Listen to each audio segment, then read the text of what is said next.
I think a lot of people who've never experienced a pump before think that it's just like this vain thing you experience to make you look bigger. But in my opinion, it's a performance amplifier because you can feel movement and you can manipulate that movement to get a better feel and activate the muscle in different ways. You might have the science-based bodybuilders out there right now saying like, it's all about mechanical tension. It's all about tension under stretch. Like these are the things that actually get you the most results. The pump is just like, it's an afterthought. There's a lot of things that I have done in my training experience and coached to people that might not necessarily be the most evidence-based scientific way to grow muscle and to build strength. And the reason is because I just see you talking about it and lighting up. Why would I tell you, hey, the pump's really not that important, Nick? Sorry, you just probably shouldn't be paying attention to it, when that alone is getting you so fired up to go and work hard. Yeah. That's the thing that motivates you and drives you in the gym.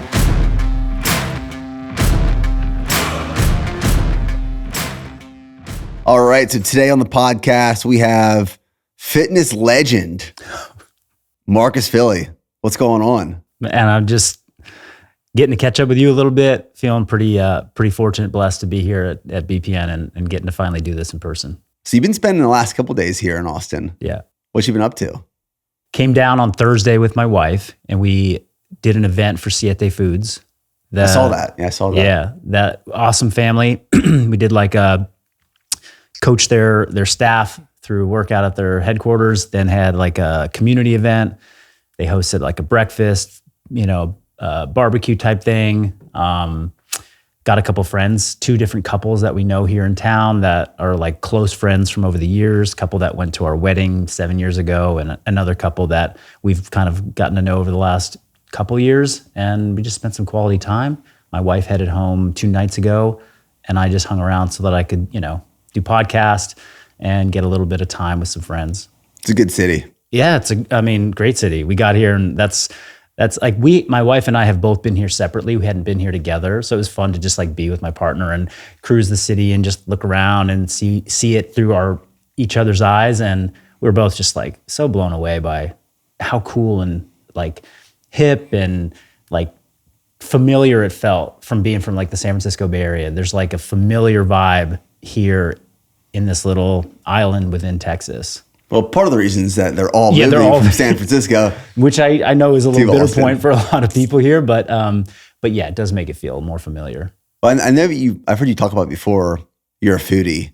Oh yeah. Did you have the opportunity to explore any of the Austin spots? Austin has great food. Oh, such good food. We ate dinner the first night at the Well with the family, the Siete family. We stayed at the Line and the Veracruz tacos that are there at the hotel. We had those a couple times. Tons of good coffee. Went and had my first kolache. Is that what it's called? Kolache, yeah. From like Korlachi or like the truck that sells them.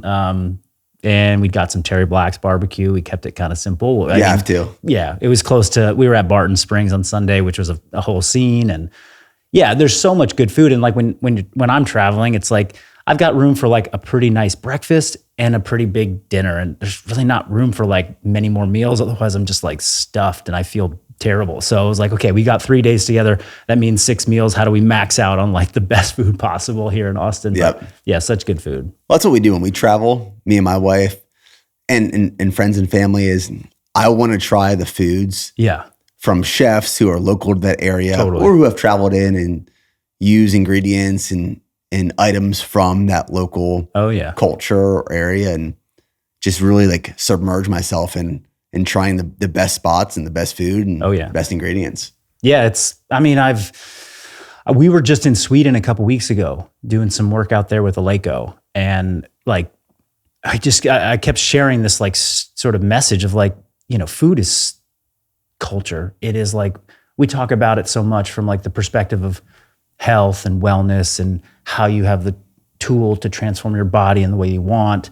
So like food is fuel, but like food is so much more than that. And you feel it so much when you immerse yourself in different cultures and their food. And so that is same with my wife and I when we travel. It's like, that's what we want to do. We want to go and get into the local food culture and see how people like, and if there are opportunities to do things that are atypical, like rather than eating at a restaurant, but you go to like an open fire barbecue that is out held in somebody's property, that they're sourcing stuff from like the farmer's market locally and eating with people in their homes. Like I'd rather have somebody when we're in Sweden, like, here, I baked you the fika cinnamon roll that we've had in my family for, decades, rather than going to like some pastry shop where they're going to make it obviously probably better with more professionals, like, but get into like people's culture and how food has, nourished them and nourished their family and brought people together. And, that was kind of the feeling of like the Siete family when we were there. Like they're a food company, they sell food products, but like they're a food culture too. And it was very rich there. And like we were,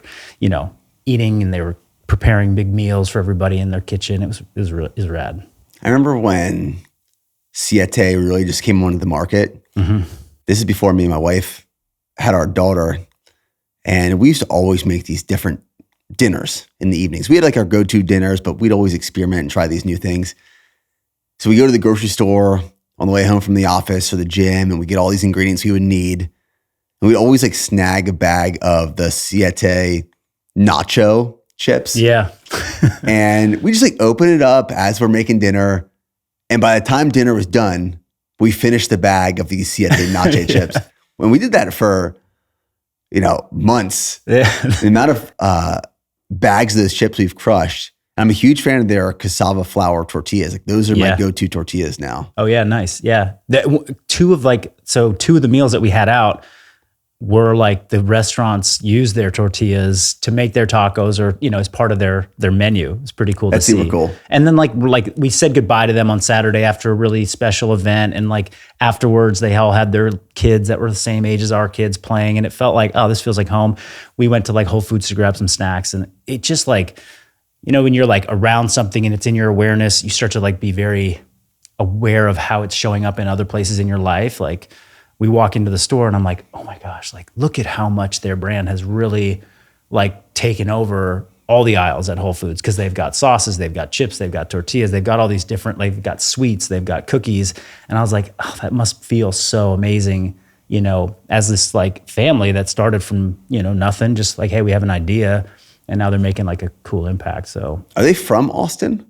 They're from Laredo, I believe. Yeah. Okay, so they're from Texas. Yeah. And super it's cool. They've got like, the building that they work out of like has all these little images of like the home and the street and like these places from their history back in Laredo that they've named all their conference rooms after. So there's like pictures up.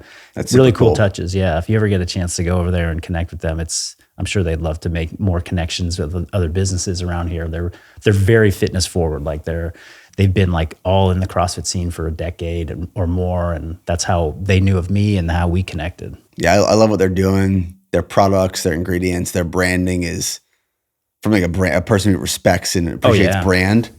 They're doing a great job. So I'd love to dive into what you're really known for now and what you've built your name off of, functional bodybuilding. Okay.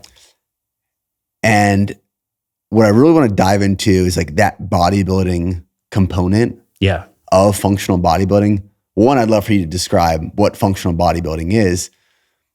But as I was thinking about this conversation today, one of the things I keep going back to is like the way that I love training.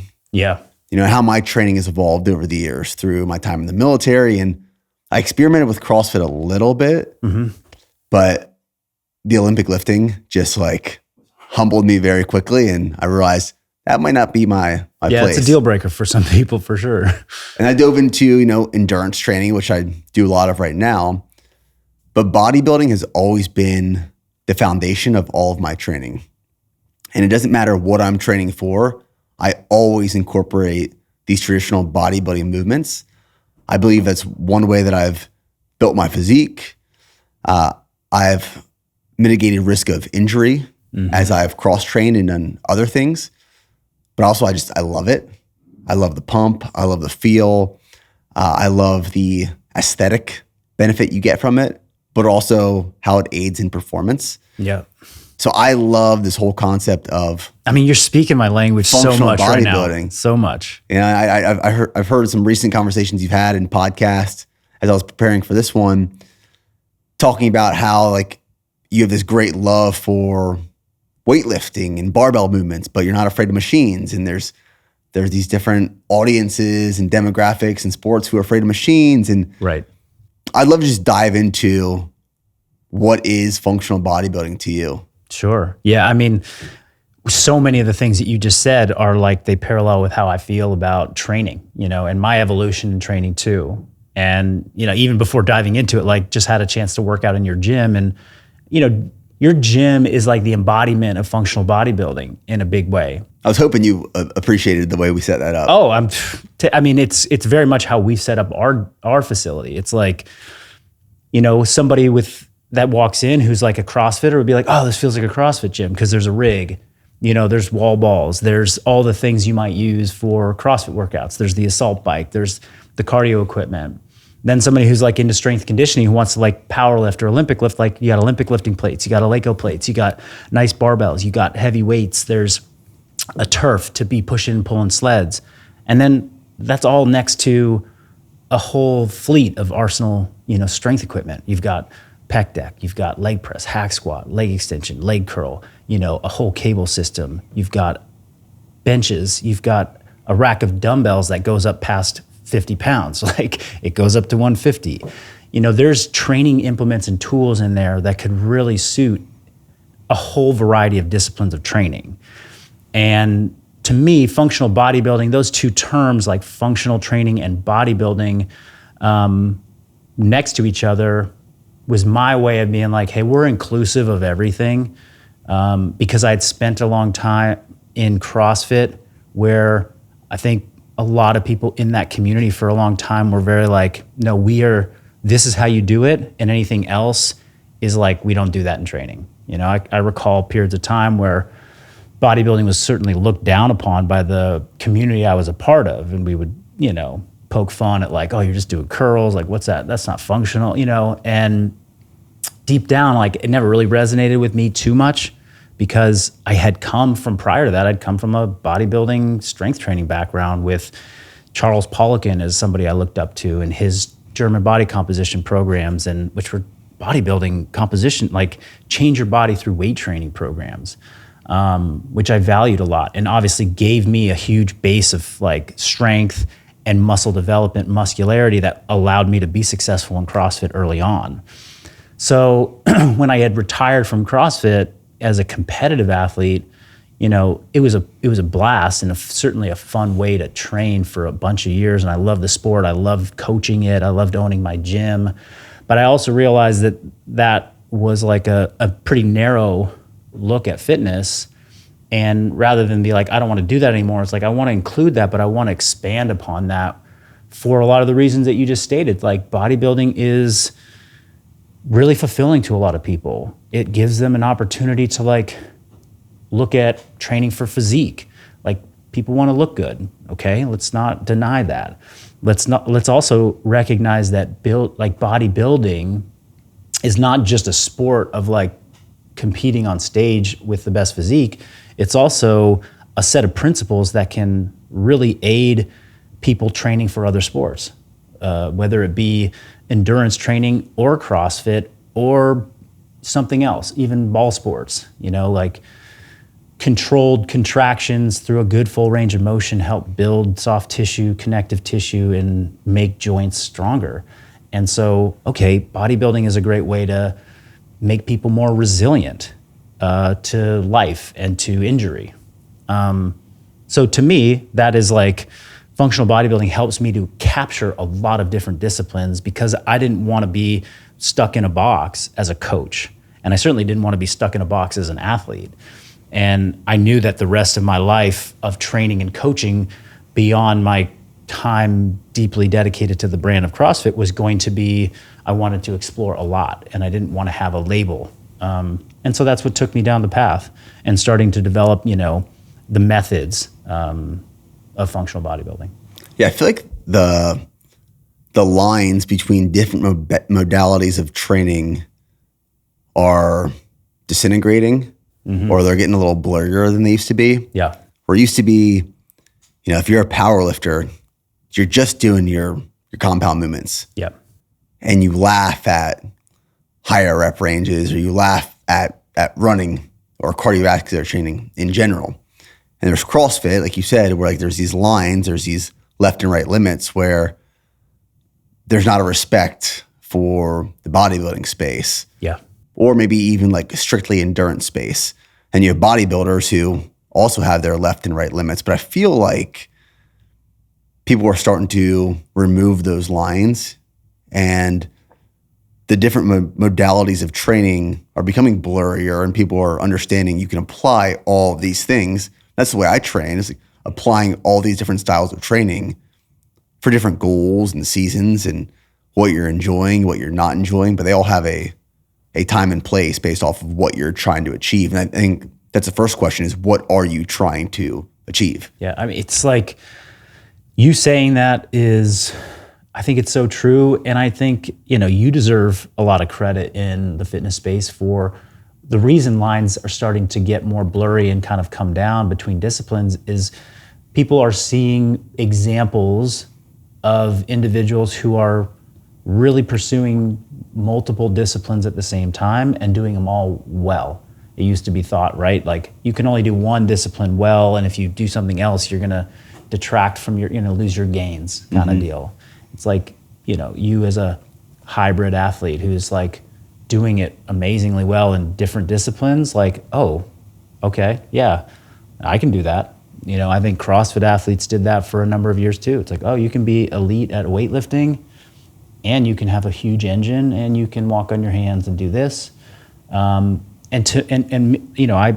think I didn't approach it with like, oh, I need to help break down these barriers between training disciplines, but being known as a functional bodybuilder and actually dedicating some to pure bodybuilding, and obviously having spent a lot of time in CrossFit, like, and then now merging them together and showing like, hey, you can do all this at the same time and be successful. And it really gives not the person who's pursuing elite anything, but the person who's like pursuing fitness for life. Like I don't hear people saying like, hey, I only want to do one thing for the rest of my life. I hear them saying like, I want to be fit, I want to be strong, I want to feel good, I want to be healthy for the rest of my life. And for the Gen Pop and most people, it's like that journey is going to look different. They're going to be into this for a little while, they're going to be into this for a little while. Maybe they want to blend different disciplines together. And I think it's great that they now are, there's now a different narrative out there in the fitness community that says, hey, all of this can work together. Perhaps if you want to be the best marathoner in the world, you probably shouldn't do as much bodybuilding as you're doing and carry as much muscle. Yeah. But that's like a very small micro percentage of who's in the world. Not many people are doing that. People aspire to like, what you've been able to create, like, oh, wow, he can do it well, and he's doing it great in both areas. And I think that was what inspired people about CrossFit athletes too. They didn't necessarily think they were going to compete at the games, but like, oh, I can do a lot of different stuff and be good at it. I heard you talking to Kelly Starrett about the foundational importance of building muscle, building strength, prioritizing lean muscle mass. Yeah. And you guys use the term building muscle earlier on is money in the bank for when you get older. And I loved that, because I think what a lot of people get wrong about me is they think that I started strength training and running simultaneously. But the reality is I spent 10 years focused on putting on size and mass and powerlifting and bodybuilding before I actually started exploring running and cardiovascular training. And that's obviously shifted the way that I think about training overall, where I love running. I love cardiovascular endurance training. But when I think of fitness, strength, bodybuilding, muscle is always the foundation, because I know how that makes me feel right now. I know how that supports my training, but I also know that in 10, 20, 30, 40, 50 years, how important that muscle is that I'm building right now is going to be then. So is that the way that you view fitness and training, is that muscle, lean muscle mass, strength training is the foundation of everything? I mean, I'd go further, and like, I've been really, I I feel like it's the foundation for like health and longevity. It's the foundation for more than just sport and fitness and, being active. It's like Dr. Gabrielle Lyon talked about, like, muscle is the organ of longevity. And she's like very, put in a lot of time and research to support this notion that, like, the more muscle mass you have, and there's plenty of research and evidence out there, it's like the more muscle mass you have, the lower likelihood of like all-cause mortality and, lower quality of life in your later years. Yeah. And it's, as a coach or somebody who's trying to make influence people in the fitness space, I think we're working against a long narrative of working out and exercise is about burning calories. And when it should have been from the beginning, training or working out is about building strength and muscle. And if you do that earlier the better, just like a 401k or some investment, it's like the earlier you start doing that, the more it compounds over life. And if you stay consistent with it, to the point where when you had 10 years of strength training under your belt and you had built this foundation, you could go out and start running marathons and at any point, like, tap back into that muscle, go train, build muscle back. Like, that was just part of, you had banked a lot of strength, muscle, and like embedded in who you are. Right. Whereas people that spent a lot of time thinking like, hey, my exercise and my trips to the gym are all about going and burning calories, and they're focused more in like a energy expenditure mindset rather than like a train, build strength mindset.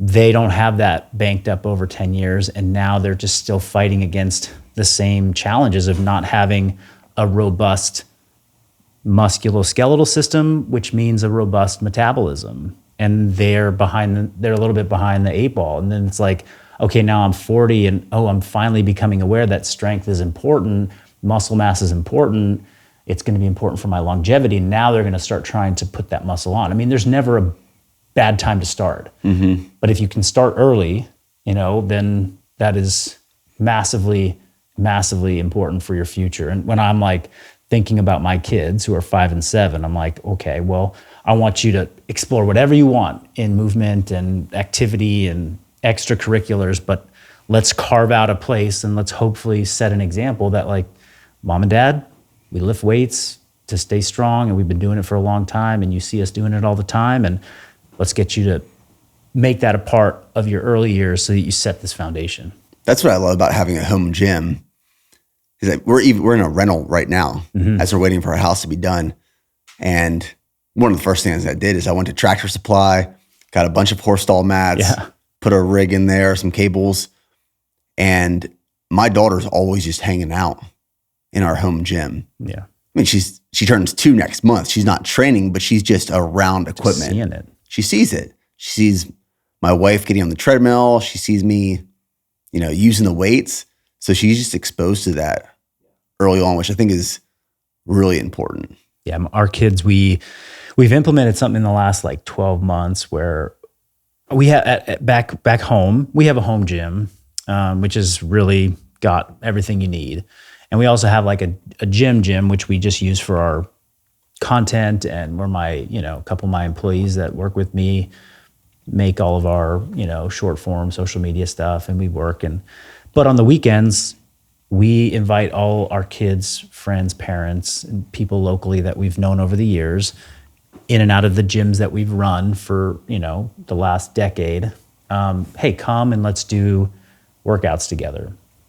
And they oftentimes bring their kids, and now it's like there'll be 10 to 12 adults and, an equal number of kids at the gym. And, they might do some art project or be, watching a cartoon, but then like there's a point at which the workout's over and all the kids are down and they're running around and playing on the pull-up bars and climbing the ropes, and they are seeing all of their parents work out and lift weights. And it's like, it's certainly it's become so normalized that they're like asking, hey, can I do this thing? Like the ones that are like 9, 10, and 11 that are there are like joining in on farmers carries, That's cool. And they're doing things like that. The younger ones are just seeing some of the older kids be engaged, and it's creating for sure a pattern that it's going to be easier for them to fall into because they're exposed to it. Right. Yep. Well, I've been in the gym since I was probably like really in the gym, probably since I was 16, 17 years old. And that's when I got bit by the bug. Mm-hmm. I fell in love with it very quickly. So I've been training consistently for a long time now. And I'm curious your thoughts on this, because as I talk to people, even people who just start working here at BPN, and they've never spent much time in a gym before, and they might have come from like a class background or a CrossFit background where they're moving through these movements, which is one style of training. But then I talk to people who either just start here at BPN, like I said, or are recently introduced to like a bodybuilding style of training program, and trying to teach them how to feel the movement. Mm. That's the reason I share I've been training since I was 16, 17 is I've developed muscle. I've trained a lot. I can feel movements. Like you can feel movements. Like, you know, if you're doing a pull up right, you know, if you're doing a pull through right, and the way you're contracting the muscle, and you get the pump, and where that blood flow is moving into the muscle, you can feel it the whole way through, which is one of the reasons I love bodybuilding. Yeah. And bodybuilding training is I can actively, in that moment, in real time, feel the muscle that's being trained. But trying to teach someone that's just getting started that, I found is oftentimes difficult, because they don't have that mind-muscle connection. They don't have that muscle that's built. They don't understand what a pump is. How do you kind of help people navigate from just getting started to when they can finally feel those movements? Because I feel like when you feel those movements, it clicks. Oh, yeah.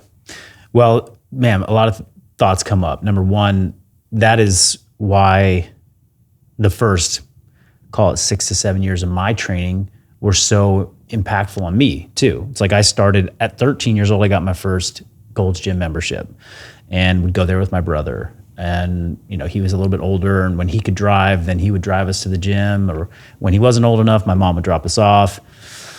And it was really like all those years of just doing every machine in the gym and just doing 3 sets of 10 on it. Like eventually you start to feel things and you start to learn because you've gotten the repetitions. So one side of the coin is like, you have to put in the time. You can't fast track somebody to feeling a mind muscle connection, because that's what develops over years and years of muscle maturity and learning movements and putting in the time and developing the tissue. So on the one hand, hey, like you're gonna have to put in the time, and over maybe a year, 2, 3 years, they're gonna start to get it more. But I really valued that so much. And I also value like when you work in a more controlled contraction bodybuilding style of training, you have a much higher likelihood of starting to feel that, rather than if you're moving fast and in less controlled ways in more of a boot camp or class-based system where it's like just go, go, go. It's harder to sort of feel those things. The other thing that I also remember too from like my early years was being inspired by bodybuilders and seeing them posing. And I think I started to try and learn how to pose and flex my muscles, which was a very stereotypical teenage boy thing to do. But it creates mind-muscle connection. It's very true. Yeah, it's very true. You learn how, like, you know, to do a rear double bicep pose. Like, you have to understand what's happening with your upper back, and, you know, contract your lats and biceps and squeeze muscles together, and, you know, flex your glutes and hamstrings and calf muscles. And, you know, you to get good at it and to start looking at the muscles while you're flexing, like that builds, those are isometrics. You're just doing isometric contractions, which is another great way for people to learn mind-muscle connection. So in what I just said, like, though I pulled out, okay, what are the tools and the physiological, you know, things that we can touch on to get people to feel that? Control, moving slowly.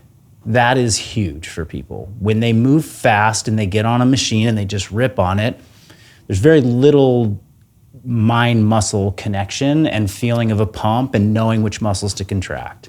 When you get people to move slowly and you prescribe tempo to their weight training, then you increase the likelihood that they're going to feel it, that they're going to start to draw those connections, which is essentially what you're talking about. So in programs and in training and coaching people with new beginners, it is essential that I always teach people the importance of training with tempo. Like, you're going to do a 4-second eccentric on your squats. Not because it's better than doing it faster, it's just they have a better chance at staying safe, being in good positions, and feeling what we want them to feel.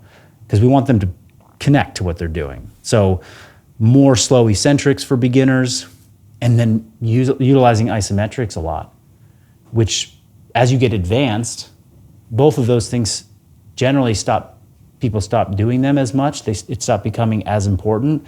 It's just like control the weight, move it up, right? Whereas for a beginner, it's like slow it down, pause in the stretch position, contract, press it up, hold your last rep for 15 seconds at the top, support yourself in a dip, hold planks, hang from the pull-up bar with your chin over the bar for 15 seconds. These tools that can just be written into programs, which is how I write a lot of my programs, because we're taking in people that have never done proper bodybuilding or strength training progressions, or they're even just intermediate trainees and that missed that in the early days of their learning.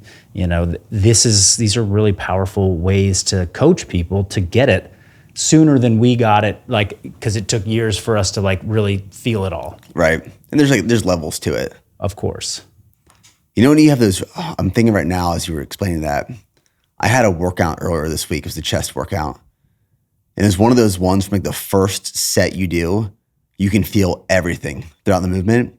I was doing push-ups, and it was prime conditions where every rep, it almost feels like you can, I can close my eyes and watch the muscle fibers contracting and swelling. And you're like, oh, hell yes.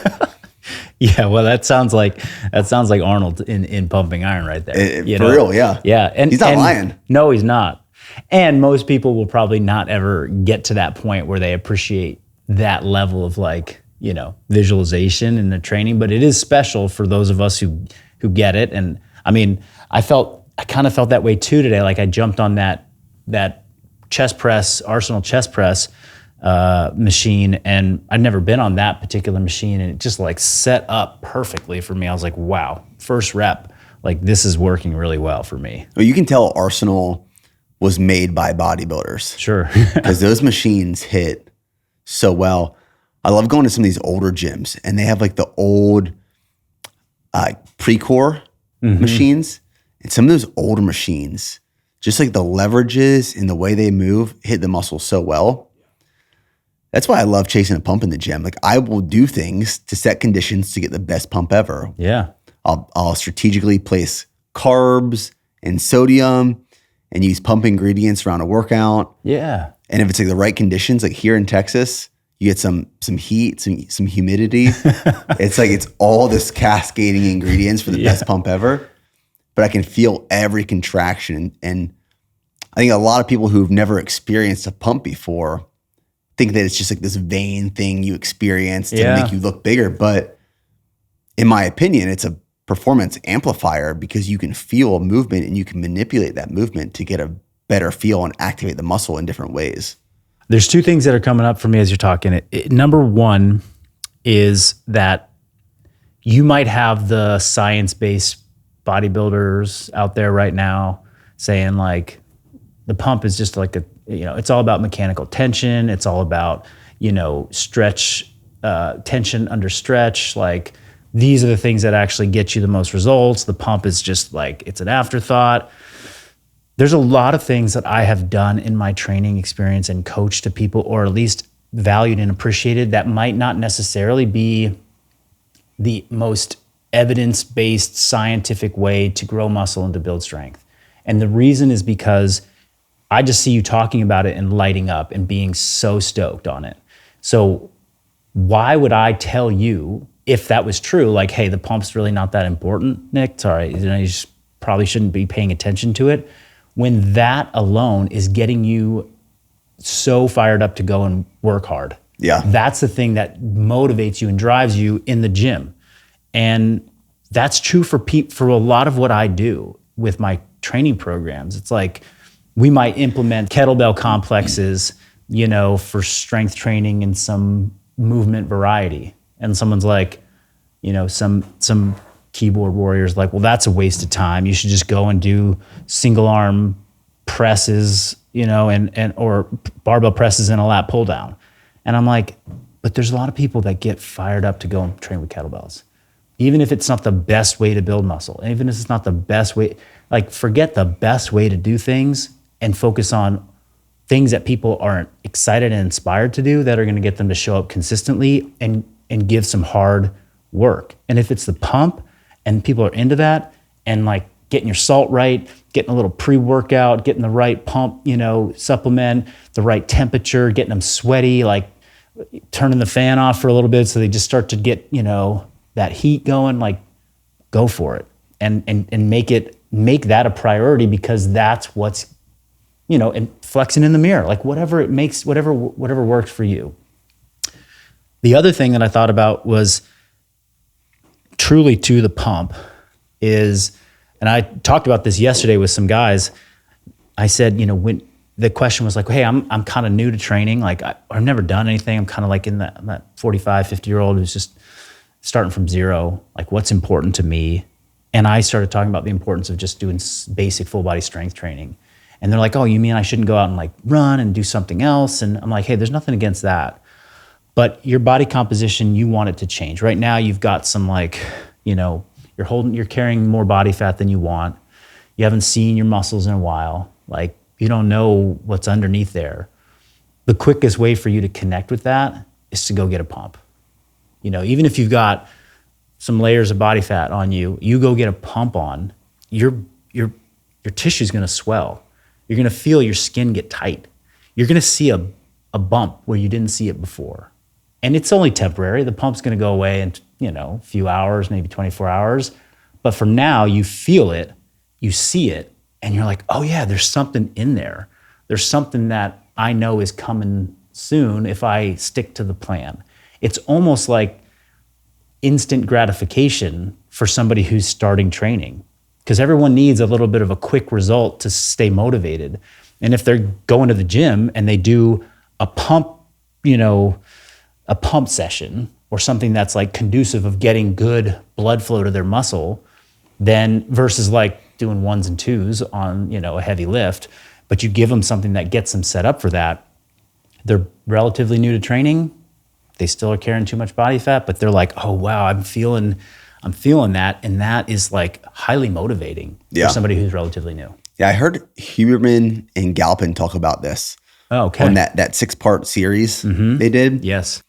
And they talked about the importance of the pump more so from like this mental, emotional confidence booster standpoint, where it's the one activity, bodybuilding, hypertrophy, that you can do that you almost get a transient lens into the future of potentially what you could look like if you kept training. Oh, wow. And you don't really experience that anywhere else, where you go in, you work out, you get a pump, you look bigger, you feel bigger.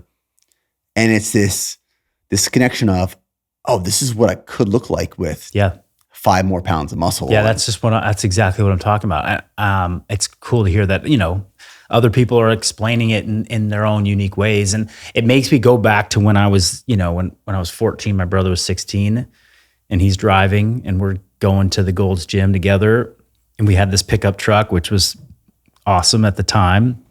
We'd get done with the gym and we weren't like ripped or shredded. Like we were just, teenage kids, but we were leaving the gym pumped. And we would always get in the car, take off our shirts, roll the windows down, just vibing, feeling so just that confidence. We'd turn on, we had a song we would turn on. I think it was like Ice Cube's, like Pushing Rhymes Like Weight. It was like a very old song.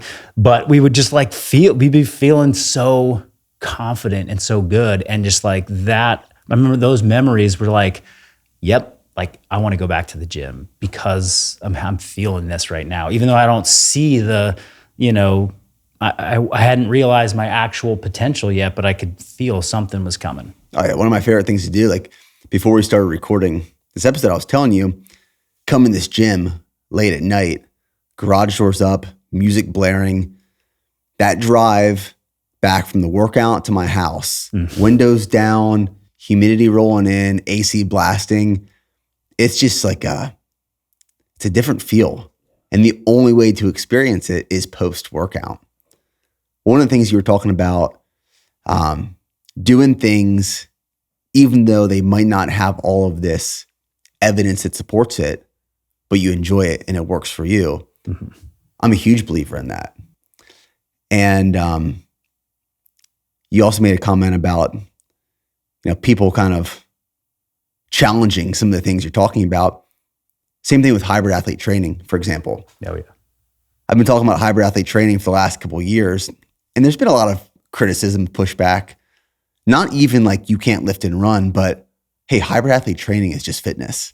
It's the combination of cardiovascular training and strength training. And you know what? Yeah, you're probably right. But for me, when there's like this name attached to it and it's this lifestyle, God, yeah. It's like, hell yeah, I'm going to train hybrid. Fuck no. And while everyone else is like, hybrid is just this, like, I don't give a shit. Yeah. Like, it's fucking cool. It resonates with me so much. Like, I don't know who coined hybrid athlete to begin with, but you certainly should get as much, if not all the credit for like making it mainstream. And I actually, we have a small podcast for functional bodybuilding, Look Good, Move Well podcast. And it's just me and my business partner. We kind of go back and forth talking about different things. And it was like 3 weeks ago, we recorded something about hybrid athlete, because it's a question we get a lot. Like, hey, Marcus, I do your functional bodybuilding program. I want to run. How would you do it? So I just gave my two cents and thoughts on it. And one thing I, addressed was like, there are a lot of people that are really identifying and feel connected to the term. Mm-hmm. And that's so powerful. Like, people say like, I'm a bodybuilder. It's like, oh, they're identifying with a culture and with a thing. That's it right there. And that gets them excited. And like the hybrid athlete is a culture, just like CrossFit was a culture. CrossFitters were hybrid athletes, and, in not the sense of like we run and we lift. It was like we kind of did everything. But, you could say, well, hybrid athletes are just people who do a lot of different things. But it's like now you've created this like category that has a name and a culture associated with it. And that's inspiring people to do more than they've done before. And that kind of is like, well, I'm a functional bodybuilder. Okay, cool. Like I identify with that. I'm going to do more and include more than I've ever done before. And it inspires me to go and train and learn the discipline and learn how to do it. And even down to like when we write training programs, hey, here's your program. Do this exercise, this, just like 1, 2, 3, 4, 5, and go home. Or come in and, hey, you're going to do your warm up, and then we're going to do our strength intensity. Well, what's strength intensity? Well, it's just the first exercise you do in the workout. Okay, then we're going to do strength balance. What's that? That's kind of like your accessory exercises. Okay. And then we're, we name sections of our program, and people connect to that. They're like, oh yeah, when I do strength intensity, I bring this energy. And they connected just a vocabulary. Yeah. And then it's like, and then strength balance, like, oh, this is not where I come and go max effort. This is where I come and try and really feel the mind muscle connection more. This is where I go and I try and extend my range of motion and work on my mobility more. Okay, cool. Now they're bringing the right intent to what they're doing. And I would imagine that's the same thing with people who are identifying as hybrid athletes. It's like, oh, I bring the right intention to the things that I'm doing because it fits this culture that has been defined by somebody who I look up to and, a public figure who's really setting an example and leading a culture. So yeah, there could be all kinds of haters out there that want to say the thing that, hey, we've been doing that forever. It's like, you sure have, and nobody was paying attention because you didn't create a culture and you didn't name it and you didn't you didn't create the thing, the category. That's what it is. It's the culture around it. Yeah. It's not necessarily like a left and right limit or even guidelines. One of my favorite quotes and sayings from this past year is, the concepts are few, but the methods are many. Oh, yeah. That applies for any way you train. Like, there's these few concepts, but there's so many different ways to do it. Yeah. I'm curious, in terms of functional bodybuilding, because you've built a culture around that as well, just like hybrid athlete training, what are the foundational principles of those training concepts? You're talking kind of a little bit about the way you structure workouts. Yeah. I mean, I think it starts with a lot of things that we've discussed already, but it's like, training is about resistance training. So building a culture around building strength and muscle is the foundation for how you should spend your time in the gym. So we have lots of different ways. Like, once you become a member of functional bodybuilding and our program Persist, you can train in these different sort of verticals. Like, you can do the one that's a little bit more feels like CrossFit. You can do the one that feels a little bit more like pure bodybuilding. And then there's kind of these hybrid training tracks. But at the top and the center of each one is like, we got to build strength. And we have to build strength through a full range of motion that is defined by where your body is at today, with the intent of, let's improve that range of motion so long as it's not, causing pain, or to give you functional capacity and resilience in your joints, because we want to ward off against injury risk and make you more resilient for life. So strength training at the core through full range of motion, and teaching people how to give proper effort there. People know how to give effort when they sprint and they do the hard boot camps, because they can feel themselves pushing to the limit. I think it's very difficult for people who are not trained and haven't done lifting for a long time or come from a sports background to know how to push themselves with weights. Yeah. And just as well as anybody, it's like the money is made in weight training in those last few reps. And so how do we teach people to do that? So that's very foundational to functional bodybuilding. The other main kind of tenet is we want people to explore movement. What I mean by that is, I use this term with one of my coaches is your movement vocabulary.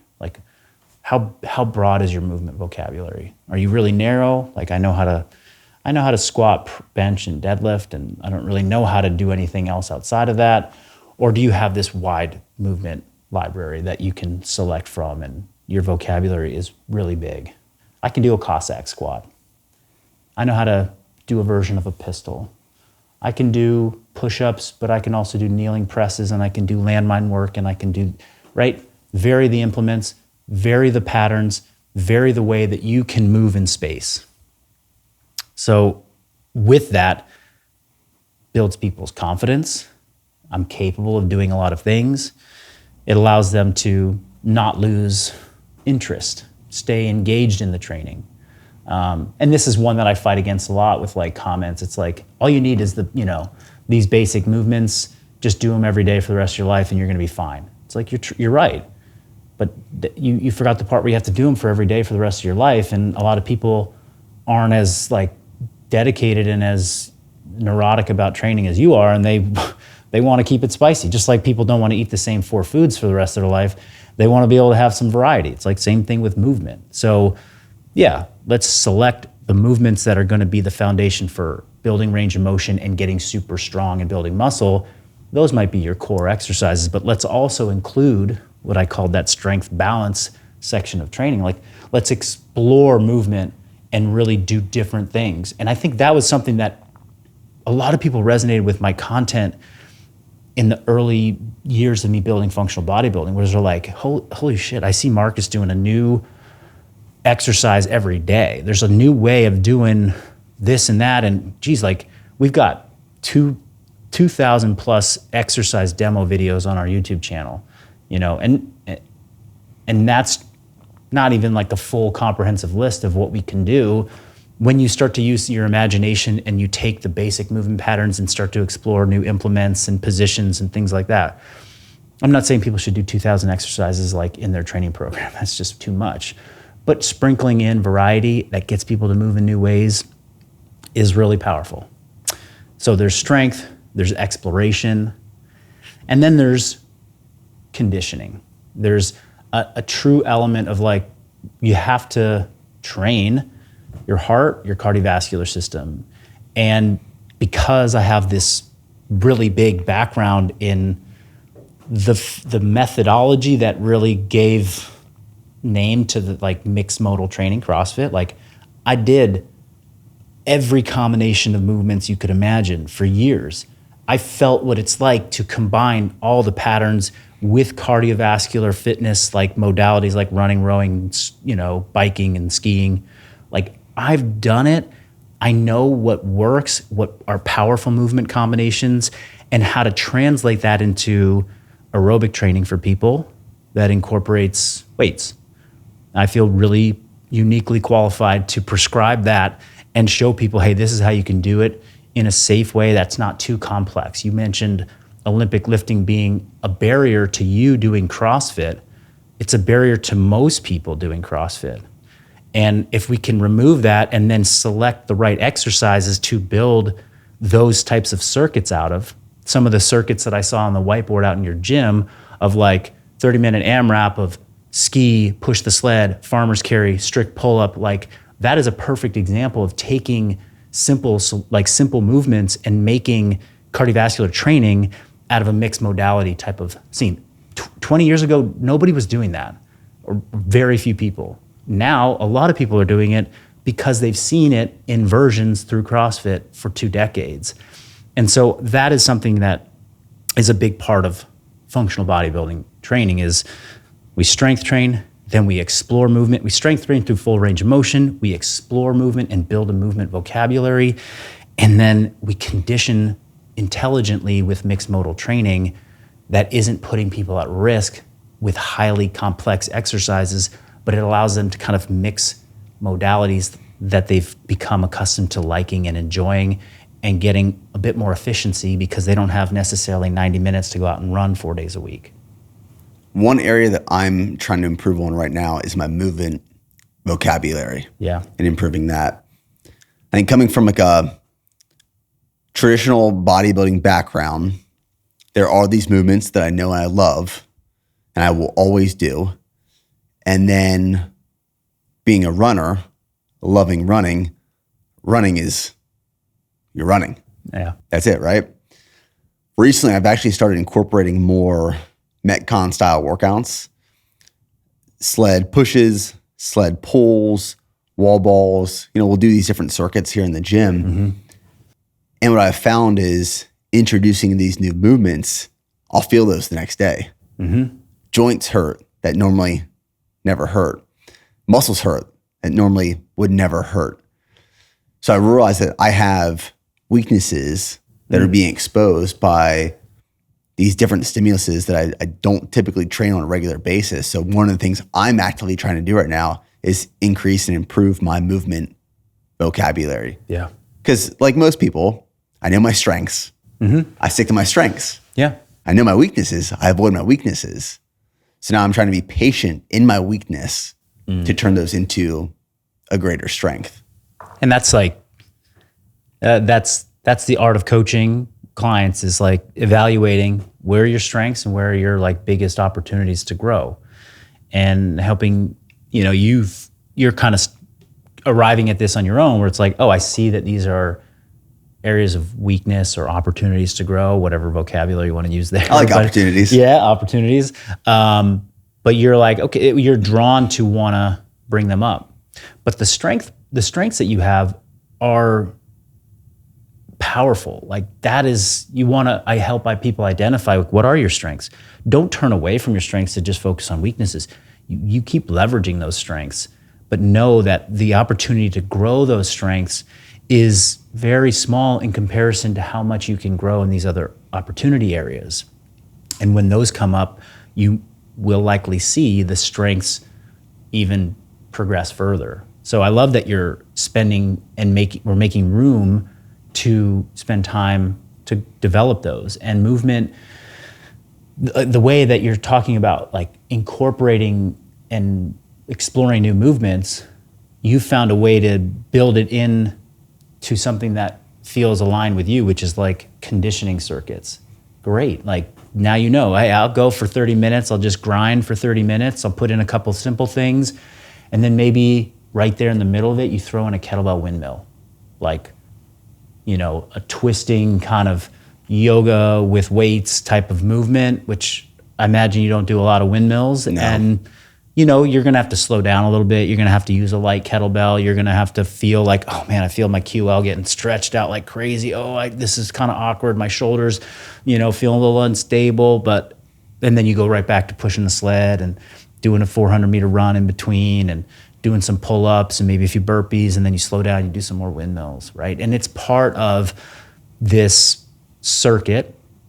I call some of those circuits like aerobic bodybuilding, because you're just like, you're doing cardio, but then you're like mixing in some, contractions and muscle contractions. Still getting a pump. I like Still that. getting a pump. Yeah. I used to like, in the COVID days, like when I was back in my backyard, I would just like, I get on a bike, I get my jump rope out, I had a little rig, just like in the sun. I would just do like 40-minute flows like that all the time. Just a little cardio, couple curls, maybe a handstand, walk, something like that. Pull-ups, like it felt like meditation, but like meathead meditation. Yeah. Meathead. I love it. Meathead cardio. Yeah. So I know you're a big advocate of getting in your steps on a daily basis. I think you shoot for like 15,000 a day. That's been I think I averaged in 2023 like 18,000 steps a day, which was more than necessary. But yeah, I'm a big advocate for steps. Yeah, I'm anywhere from like 17,000 to 22,000, but that's with running. Yeah. So I know that's where you get a lot of your cardio, and you'll throw one like a go ruck for that sometimes, and then you're doing these bodybuilding circuits where you're also moving as well. What is your relationship with running or strictly, cycling, swimming, rowing, like any longer duration cardiovascular training? Like, how do you approach that? What are your thoughts on it? Yeah, I mean, it was definitely an opportunity for me, for most of my athletic career. Was I played soccer as a kid, but I transitioned to the goalkeeper position in like high school, and then that's what I played in college. So I tell people I was a soccer player, like, oh, you must be a great runner. I'm like, well, I kind of just had to be good inside of an 18-yard box. That's about it. I was a good sprinter. I was a power athlete. So I kind of caught this cycling bug after college. Towards the end of college, I really got into like road cycling. I just loved how much distance I could cover in a period of time, and just kind of looks like a cyclist. Yeah. Okay. I see the cyclist look. Yeah. All right. It was not like I didn't compete in it, and I certainly didn't do anything that was like, I would consider that impressive in that sport. I just thought it was fun, and I liked. Like I said, we live in a beautiful area out in California, Marin County, and, get on my bike and I could go up and down the coast and I could see the beach and I could go up the mountain and I could, in 2 hours I could cover a lot.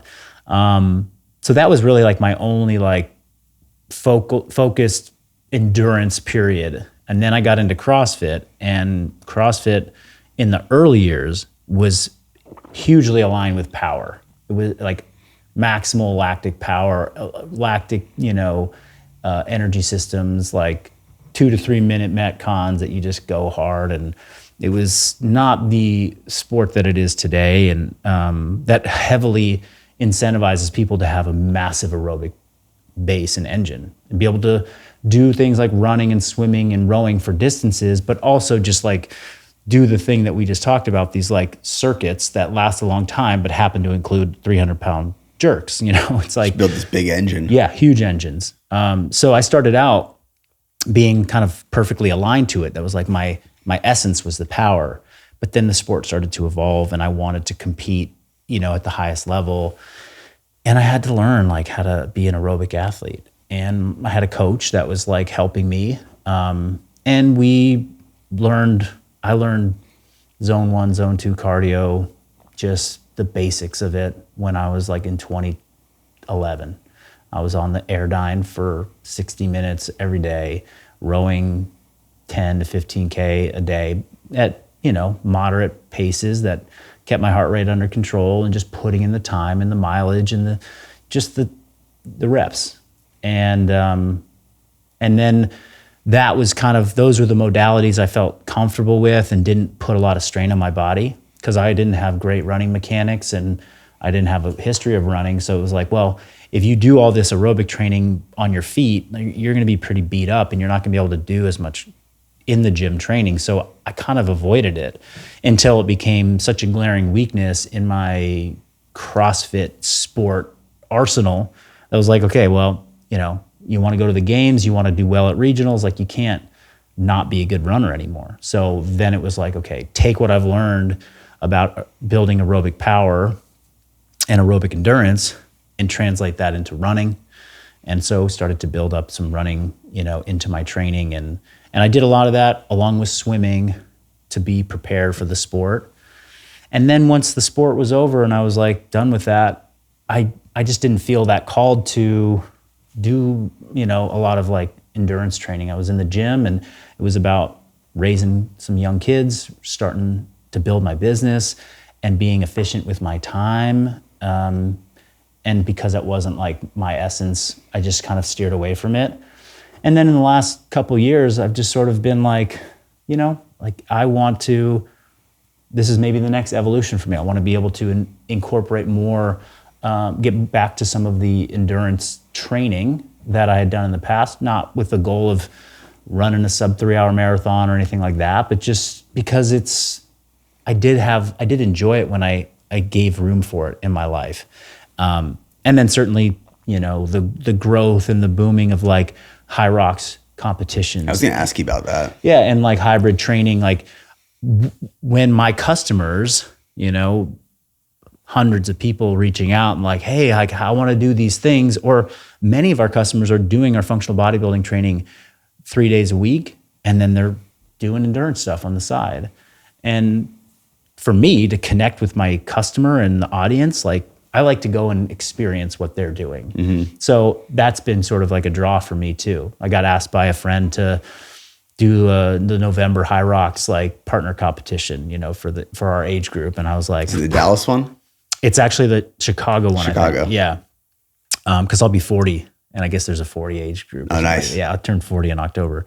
So, like I'm not committed to it, but like it's enticing to me. But I also know, because I've trained and I have an understanding of like energy system training, and I've been a coach for years and I've done it for, CrossFit. Like I know it takes attention, time and dedication, and I'd want to do it the right way. And I want to train, smart and not put myself in a position to be, in too much fatigue where I can't run the business that I want to run and, show up as a dad and the things that are of highest value to me right now. Yeah. Yeah. That's kind of where I'm at right now with some of my training. My daughter is going to turn 2 next month. My wife's pregnant, due with baby number 2 in August. And when I go into these big endurance training blocks for an ultra or a marathon, it requires a tremendous amount of energy and intention and training. And it's not just that hour to 2 hours you might be running that day. You feel that the rest of the day. Yeah, and then you're thinking about the next workout and you're kind of mentally prepping for it. Yeah, and that mental fatigue does affect my work. It affects me at home and my presence with my family. When you guys started building your family, started having kids, how did that change your opinion on training? How much time you were spending training? Did it change anything? Did it evolve? It did. I mean, it's a big reason why I stopped competing in the sport. I was at my last CrossFit Games in 2016. Prior to that, just to like touch on what you just said, like people see athletes training for a sport like, oh, that's so physically demanding, but it's also emotionally and mentally demanding too. There's a lot that goes in psychologically, emotionally, spiritually to the pursuit of actually, like I'm doing this, I'm going to do well. Like I have to orient so much to it. It can be very selfish at times to like pursue high level athletic achievements, because you really have to orient to do well. It's more than just physical preparation. It's so much more. Absolutely. So that fit in my life when we were just dating, and I was not we weren't married yet. I wasn't, a father. My business was still kind of in the early stages, and I was like trying to build my career, but I hadn't really fully aligned with like, this is what I want to do. And so we had our baby in February of 2017, and the last competition was in July of 16. So like I kind of knew, I was like, I don't know what it's like to be a dad yet. I don't know how, but everything I hear, it's like, it's going to be full on, and it's going to wholly change, how I look at life and prioritize things. So I kind of started to just like see the writing on the wall. Like, I'm not going to be able to do the CrossFit thing anymore, or compete at a high level, because of all of that emotional, mental, and physical, energy that I won't want to give, or I won't be able to give. And so, yeah, that was my last competition shortly before we had a baby. I held on for a couple years to like, okay, I'm gonna press pause on it this year, but maybe next year I'll make a comeback. I'll make it come back the next year. And each year that passed, I kind of held on to that, like, oh, I'll make a comeback. But then as the time came to make a decision, it was like, no, it's still not. I still can't give this thing as much as I want to give it. And so that changed, there was no need to do double days anymore. Like, I remember like making that clear decision, like, okay, like, I don't need to train twice a day. I'm going to shut that down and go back to just one training session a day. And there were parts of me that like was going to miss that. But then another part of me, which was like, I'm giving this up because I'm excited about these other things that are happening in life. I want to be able to give more in these other areas. And I do recall sort of like maybe 2018, 2019 being like, yeah, I don't feel called to go back to the sport at all. Like, I'm ready to take on other challenges. And yeah, there'll maybe be another physical challenge later in life that I want to pour energy into, but it's not now, and I'm not going to do it that way. But I still love to train, and I still want to focus, like make that a focal point of my day, each day that I choose to do it. And it was scary to say, okay, I'm gonna pull back from this and do it differently. Like, am I gonna lose part of my identity? Are people gonna see me the same way? Like, if I'm not out doing the competitions or training at this high level, am I gonna suddenly be command less authority? And it's proven to not be that whatsoever. Like, with more time and energy devoted towards family or devoted towards business, like, I found other ways to express myself and become a more relatable and effective coach that people can, trust, and they see me as an authority just in a different way. And that's ultimately what, I really wanted to maintain. And fortunately, I had a really great run of being a competitive athlete, and I got to finish kind of on a high note. It's like, not like I had there wasn't something left on the table for me. It was like, wow, I checked a lot of boxes. That was beautiful. I'm good. And I can really move on. How many kids do you have? 2 now. And that's it for us. Did you realize all of this after the first, or was it after the second where you had to really learn this? It was like in anticipation of the first, I saw the writing on the wall, something's going to change. After the first, a lot changed, but I held on to the glimmer of, oh, maybe I'll make a comeback. And then the second was like, yep, that's it. Mm-hmm. Not like, yep, that's it, dad bod time, I can't train anymore, like I'm letting it go. It was just like, yeah, I'm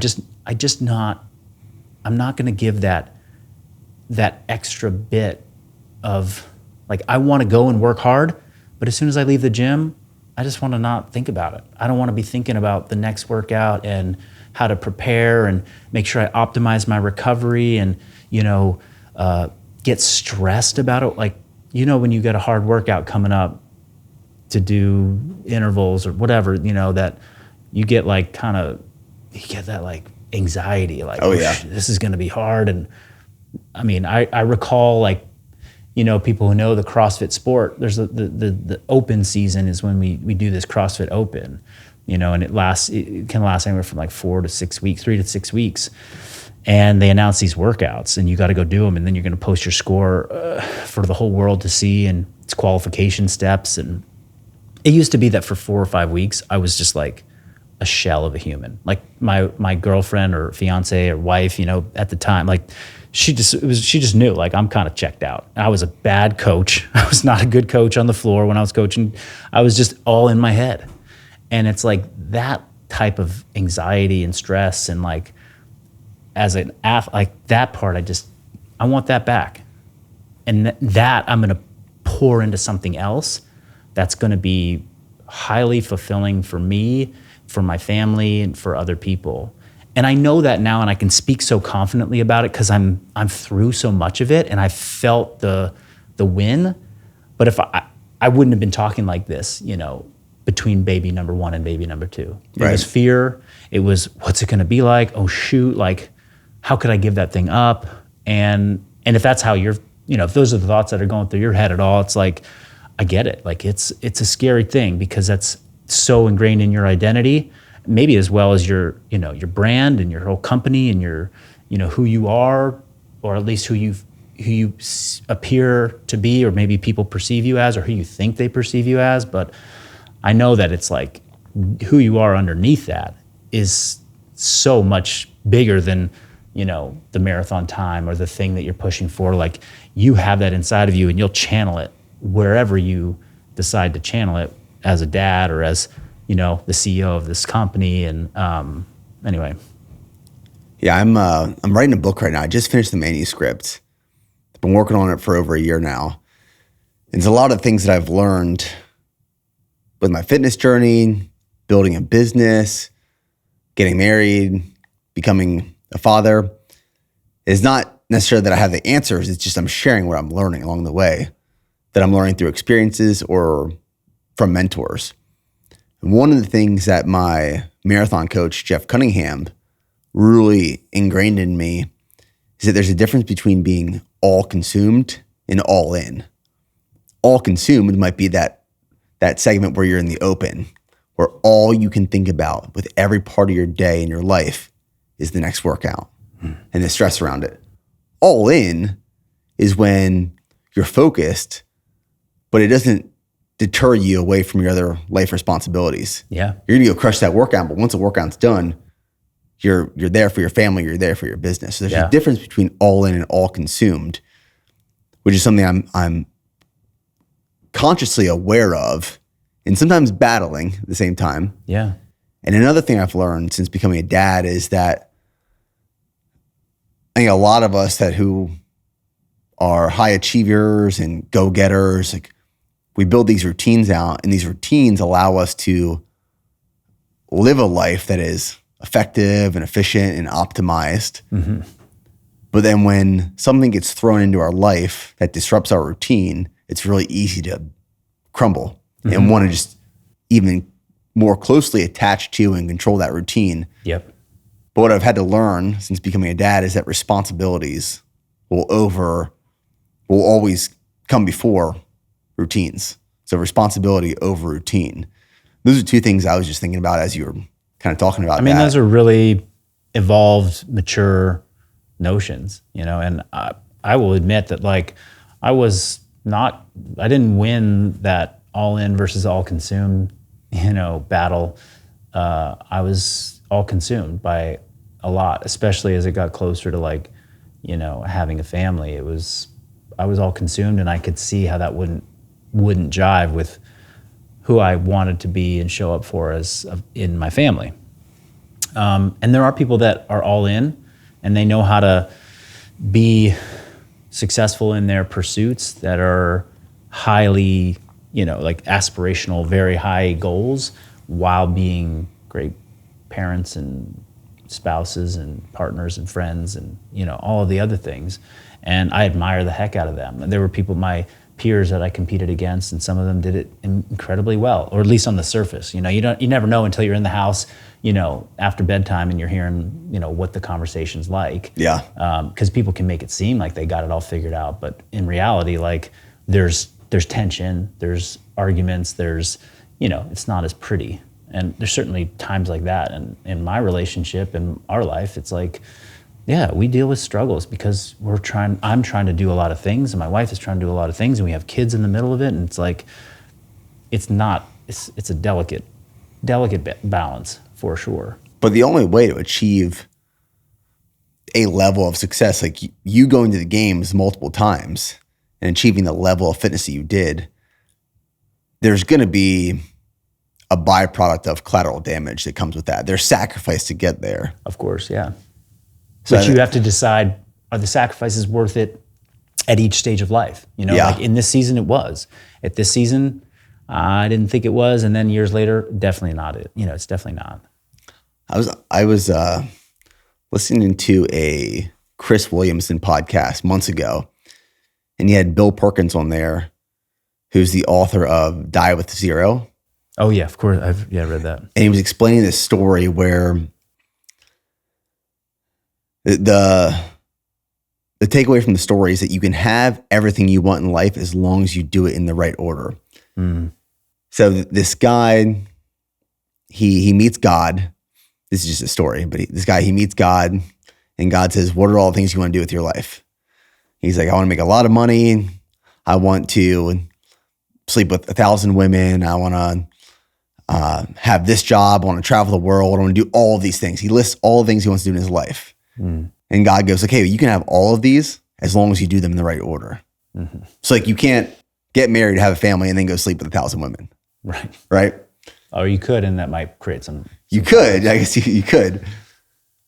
But I try to think of that on a regular basis where, there's parts of life where there's going to be a transition and evolution, and that might mean that your responsibilities have to shift and change. And it's okay to close one chapter or one door to open another. Mm-hmm. It doesn't mean you have to stop doing what you were previously doing, but it might look a little different. Like when you retired from competing in competitive CrossFit and going to the games, that changed the way you train and approach training to show up for your family in a more meaningful way, I'm assuming. Yeah. Well, I think I love just thinking about the seasons of life and, acknowledging that there are going to be like, there's a time and a place for this, and then there's a time and a place for this. And I think one challenge, I know it comes up for a lot of men because I've gone through it. I've spoken about it with peers and people I know, but it's like, it's when the time comes to transition into a new season, like holding on to that past, like, having like resentment that you had to move on from it. Like somebody else forced you into the next season. Like, and this is it kind of ties into what you were saying. It was like, hey, I have my routines. I love my routines. And maybe the routine is like the routine you had for this phase of life. And I'm holding on to it. It's what anchors me. But now I have these commitments and these responsibilities with my family. And that comes before the routine. And you being able to like acknowledge that and be aware of it is beautiful. And if you can not only be aware of it, but also accept it and embrace it, that's even more mature and beautiful. Because many, and myself included, like, will be resentful of that. Like, I want my thing back. I don't want this new thing. It's so disruptive to what felt like this thing that I was holding on to so tightly, and now it's completely changed. And I know that was a challenge for me as a new father for several years, was like, oh my gosh, like I didn't get to fully finish this season of life. It just changed too dramatically and too quickly. And oh man, like I have so much love for these new humans that are my children. And I am so longing for like a period of, or a space in my life back that is gone. You know, it's never going to be there again. I'm never going to not have children in the way that and be in this phase of life or this season. The acceptance and letting go and being like, okay, this next chapter, has every likelihood of being better and more beautiful than it ever was before. I don't know it yet. I haven't experienced it, but it very well could be, and it most likely will. And if I listen to all the people that are at stages and seasons of life ahead of me, the thing that I consistently hear is, it just gets better. Mm-hmm. It just gets better. And being able to like really anchor into that and has been a big growth for me and a lesson that I've learned over the last, 7 years of being a parent and truly being able to like, oh yeah, that was a beautiful phase of life. And I love every part of it. Yeah. I it was a little messy for a couple years after where I was feeling like, it's gone, And now it's like, oh, it's gone. Great. Now there's room for something else. And it's beautiful. Transitions life transitions are challenging and difficult. My wife tells me this all the time. She's like, sometimes you're still grieving your previous life. And I don't want to share that to make it seem like becoming a dad has been a bad thing by any means. No. But it's this natural life transition, which it's a massive transition. Yeah. Where like you give up some of your freedoms to gain so much more on the other side, but it's still fighting that urge to just miss part of what was. Yeah. I'm still in that right now. I would imagine with one child and another on the way, I'm like, I was right there. I know that. I remember that feeling for me. And if you're going through anything similar, it's like, I'm kind of like speaking to myself years later. And it's like accepting that like that grieving is so common. It is like almost, not universal, but like, it's just so common and it's totally appropriate. Like that's something I think we have to go through as fathers to like, then work into the next phase. And you're like, yeah, giving something up for something beautiful to come. But in this window, maybe you haven't even experienced like the beauty of it to come. You've just been in the shit, like changing diapers, like this kid's like nursing and I what am I even doing here? Like I don't have this connection to this human yet. Like they're cute, they're sweet, and I love it. But at the same time, I'm like, I don't have like a relationship yet. It's like, it's a stressful time because you're juggling a lot of other things like in your life. And, having gone through that myself, it was right when my business went from like, I was doing okay. And then functional bodybuilding took off. And I had a lot going on. I was excited about a lot of things. And I was also like, so much is changing. Let go of this identity as an athlete, as a CrossFit competitor. And when I had more freedoms and I could control my routine and I could, my sleep schedule was always on point and I could take care of myself and still show up for my wife at the time, my fiance. And then now it's like, oh gosh, I want to attend to this business and I want to like maintain all those things, but I got to like, I'm also a dad and like, I'm doing all the dad things and there's a lot of sleepless nights and there's, then I got to attend to my wife who's going through this massive transition. Like now she's got like humans that are living off of her. Like, they're feeding off of her. It's like, and so there's just, it was a rough time for me for sure. And, I have been able to come out the other side and be able to look back and be like, yeah, I think the original question you asked was like, what was it like to transition away from that? And did you know there was a time? And no, there wasn't like okay, yeah, clearly I'm done with that and I'm moving on. It was like beautiful, muddy and gray and what's happening. And then, okay, I think it's pretty clear. Oh, I'm a few years out and yeah, okay, made it through, it's like a 5-year shitstorm. Yeah. I recently had one of our athletes, Sally McRae, on the podcast, ultra runner.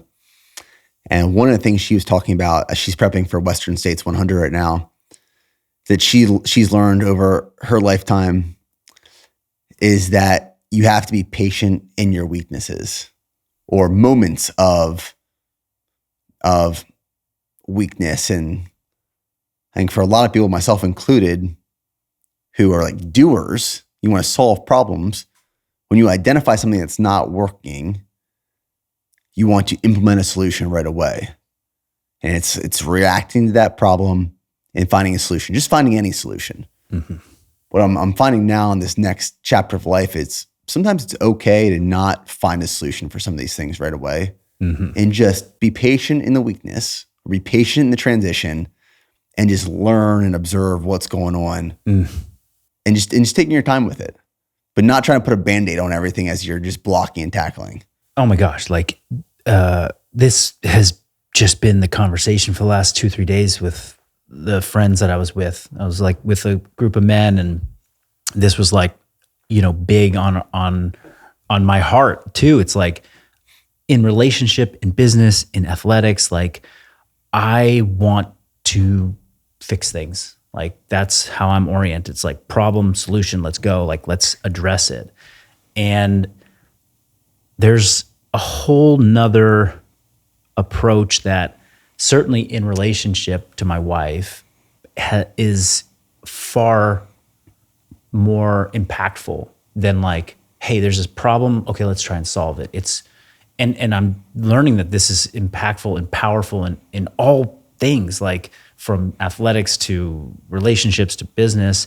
It's like, here's the problem that presents itself. The reaction is, let me lean in and be curious about what's going on. How can there's a problem? Put the solution brain aside for a minute. Let me understand that better. Ask more questions. Hey, like, honey, I didn't love it how that happened, how you did that thing, or when you said that thing, and I'm feeling like I need more of this from you. One way is like, well, no, I didn't say it like that. I meant it like this, and actually it was like this, and like explaining and trying to like solve it in the moment versus like, oh yeah, tell me more about that. Like how did I say that, and how did that feel? Okay, and then when you felt like that, like what did that bring up for you? And it's like keep leaning in more and more. Show curiosity. Like how are we going to arrive at like what's really underneath it all? Because you try and solve things quickly. It's like, oh, I got pain in my knee. Let me go and like ice it. Let me just ice it. It's like you got pain in your knee because your hip is all out of whack, and you got bad running mechanics, and like you just focused on the solution to this little, just a whisper of the problem. You didn't take time to investigate the whole thing. And so that applies to and I know it as a coach when I'm coaching people. It's like, hey, Marcus, like my shoulder's hurting. Like, what should I do? The early coach would be like, don't do the bench press.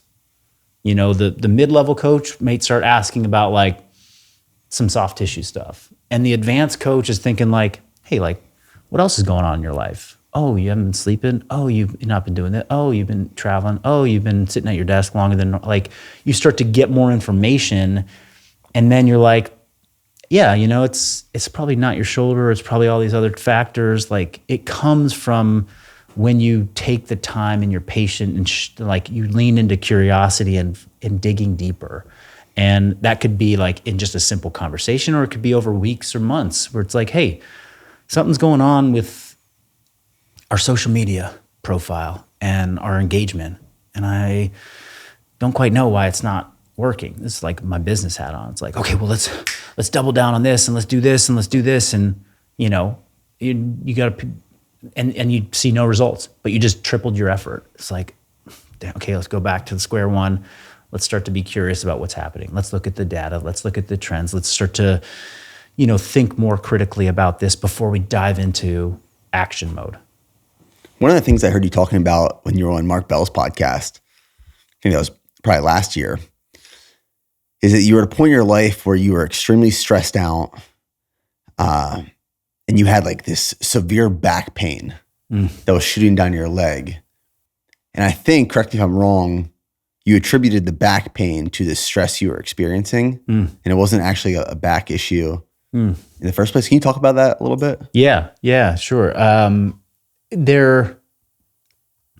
So I had a back injury when I was in college, and that really completely resolved. It was never had like imaging or any like diagnosis, but I know enough to know there's some disc issue going on probably, and I had like nerve pain in my leg and common like lumbar disc herniation symptoms. Not so severe that it was like couldn't walk or anything, but it was significant. Years later, I'm competing in CrossFit. I've done all kinds of things. I've deadlifted 500 pounds. I've done all the things that somebody who has a back injury should never be able to do. So I know that I'm capable of so much more. And I was in my first year of individual competition in CrossFit. They have a team competition and an individual competition. And the team was where I got my start, had some success. And then it was kind of like going from like the minor leagues to the major leagues to say, okay, I'm gonna switch over to individual competition. People throw faster, the competition's harder, it's more demanding, all the things, right? Mm-hmm.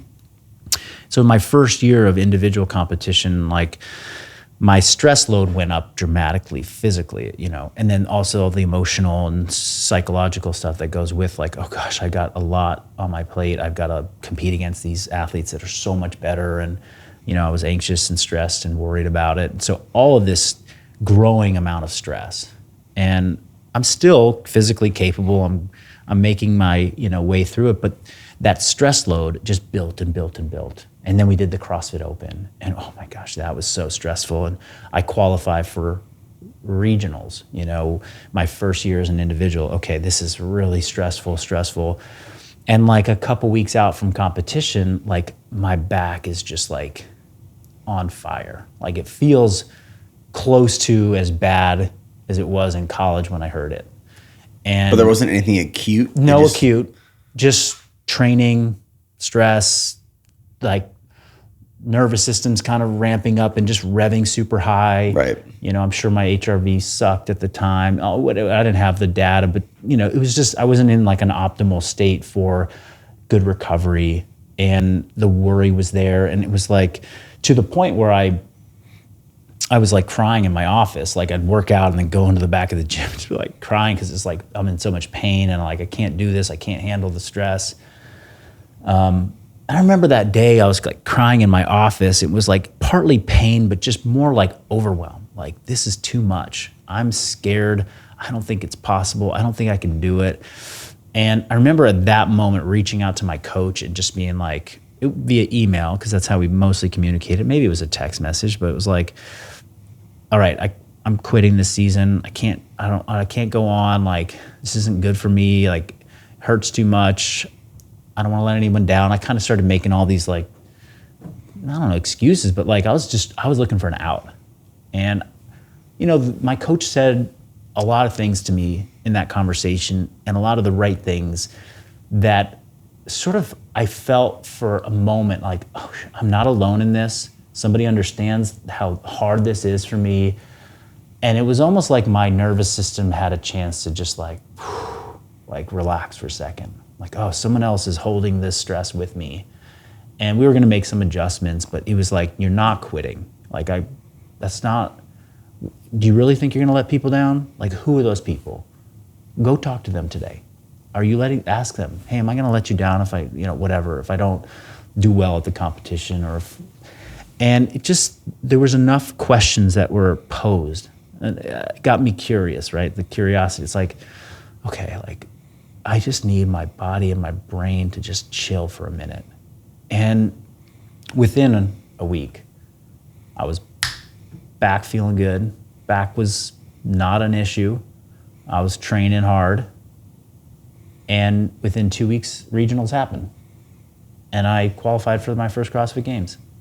And it was like this epic experience, like truly epic. I like edged out the other top guy in the region, the last clean at 225 of the competition, stepped across the finish line the second before him. And, like it just a wonderful experience that I'll never forget. And 3 weeks before that, I'm crying in my office and being like, I need to quit because it hurts too much.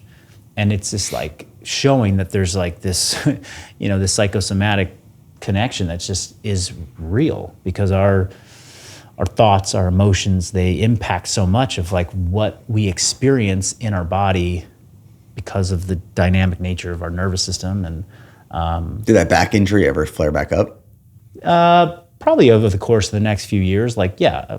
And even still to this day, like it'll get hot. I have a little something in there, but I take care of it. And because I don't have as much stress on my physical stress on my plate, and I manage my stress in other ways, like I know myself now, like if I'm under a lot of stress, I don't go and try and do crazy hard workouts. Like, whereas during CrossFit competition years, like there was not really an option. It's like, you got to train hard no matter what the scenario is. So I manage it really well now, but that was a moment where I really, that helped me evolve as a coach so much. Was like, look at this, like look at how much happened in such a short time. And I didn't go get an injection. I didn't go get, like I worked back to like, well, what's happening here underneath the pain is a very scared, stressed, like sympathetically driven nervous system person, like at every step of the day. And I needed to like find a way to relax and lower my frequency for just long enough to let it kind of unwind, and then build the confidence back up and be like, okay, I can do this. And I went and did it. I mean, the amount of health issues that stress creates on the body over a long period of time, I think I'm learning even as I get older and I'm managing more things in my life, understanding and learning how to manage stress, but realizing that when I'm under a lot of stress and that stimulus extends for long durations, it just like chips away at your health. I've talked about this many times before, but whenever I go into a marathon prep, for example, doesn't matter what time of the year, when, how I'm feeling that entire prep, like 8 to 10 days before that marathon, before that race, an injury flares up. Oh my gosh, I love this. Okay. Every single time. And I'm like, it'll be the point where I can't walk on my foot. Yeah. It comes out of nowhere. I'm like, what the shit? Like, I was fine yesterday. I wake up, I can't walk at all. And then it starts getting in my head, like, I can't race in 8 days. There's no way. And then what happens on race day? Come up race day, you forget it ever existed, and it's never there ever again. It's like, we used to call, it was so common. Like, it happened every time. Me and my buddy, my closest friend, training partner at the time, we used to call them phantom pains. I've heard them called that, yeah. Well, I mean, they're real at the time, but it's like, I would call him and be like, Danny, something's hurting. He's like, oh yeah, the phantom pains are here. It's almost game time. Like, we're ready to go. Almost got to a point where it was like, I would say it to my wife. She's like, okay, you must be close to being ready. Like, yeah. So, your back is talking to you. It's like, competition's, in a week. Like, it makes sense. It's wild how that works. It's so crazy. What do you do now to manage stress? Like, do you think you live a pretty stress-free life? Is it pretty stressful? Like, what do you do to manage it? No, I mean, I think what I've learned the most over the years is that stress is all about perception. Like, there's nothing. Yeah, there's nothing that is like categorically and objectively stressful to this degree. It's how you perceive that stress. I mean, I suppose like, going under getting hit by, a certain amount of force, like there's an objective amount of stress that just got into your body. But most people are talking about stress in other ways. Like, there's physical stress, which is always relative to how fit you are and what your base of conditioning and training is, right? Like, if I were to go out and do your mileage this week, I'd be torched. But for you, it's like, this is where I'm at in my training and this is what I can tolerate, and it's perfect for me. From adaptation. Yeah. Yeah. Right. The parts that are like less objective and measurable, it's like the mental stress, the emotional stress, relationship stress. Like, someone might think like, oh geez, like you got 2 kids that are at this age and you got to manage these things and you've got a business with this many employees and, oh man, that must be so stressful. And to one person, it just keeps them up all night and makes them feel a certain way. For another person, it's not, it's, they just observe and perceive it differently as like, oh, this is just me. This is my life and I'm good with it. They know how to switch off their brain in this way versus this way they don't know how to switch off their brain. I have learned over the years that like I have more of the mindset to perceive things as stressful and anxiety provoking. Like I run anxious. And so that has been the biggest tool for me to lean into as I manage stress is awareness and then like reframing. It's like, my life's not going to change. I'm not going to suddenly not have kids that I'm taking care of. I'm suddenly not going to have a business that's, got this many variables to it. I don't want to lose any of this stuff. I don't want any of it to go away. So the only choice I have is to view it differently, perceive it differently. I could look at this and let the anxiety thoughts spiral, or I could get clear that this is just a thought loop that that I'm in. And I can choose to stop it and see it and be like, oh yeah, Marcus, you're doing the kind of ruminating thinking on this problem. It's not productive. Let's acknowledge that it's there. Like you're a human, you get stressed, you have anxiety. Okay, it's there. Let's come back to what's really in front of you, right? You're okay. The house is okay. Your kids are okay. People are getting value from the content you're putting out. Like you're making a difference. Like go outside. Yep. The world's not on fire. It's all good. It's all good, right? And so that's the way I'm managing stress or the work that I'm doing is to just become more aware that stress is perception of our life and recognize it, be okay. Like forget, like just be like, hey, it's okay to have felt that. It's okay to get wrapped up in it. Like you're human, that happens, but let's not confuse the thinking with reality, right? Like reality is a different construct. It's not this. And then, being able to speak the same language with my wife around this stuff, having both of us, be working on ourselves in therapy, approaching these conversations for years, having a common language. She knows my tendencies, like that relationship being this anchor for me to navigate stress. That has been, like, yeah, you could meditate, go in a sauna, go do those are tools. But I think those things are ultimately there to help you have more awareness and change your perception of what's in front of you. I love that. Awareness, recognize, reframe. I oftentimes am best able to do this when I'm actually on a run. Yes. If I'm dealing with something, when I'm running, that's where I am most aware with what's going on in my life. I can have a really honest conversation with myself. I can recognize it. Yeah. Can't lie to myself. And then I reframe it. So typically when I get back from a run, I am in the best headspace going into a new day. And honestly, that's why I continue to run. Yeah. As much as I do run, because I know when I do, it sets my day up for true success and on the right foot with a strong foundation. That's why I love walking and rucking. I get that same feeling. It's that like kind of repetitive, consistent motion. If I went running, I probably would effort too hard for me to really have a clear stream of thinking because I'm not a really efficient runner. It took me a while to get to that point. Sure, yeah. Yeah, years. Kind of on the heels of that, stress, I wanted to talk about food, stress around food, body dysmorphia.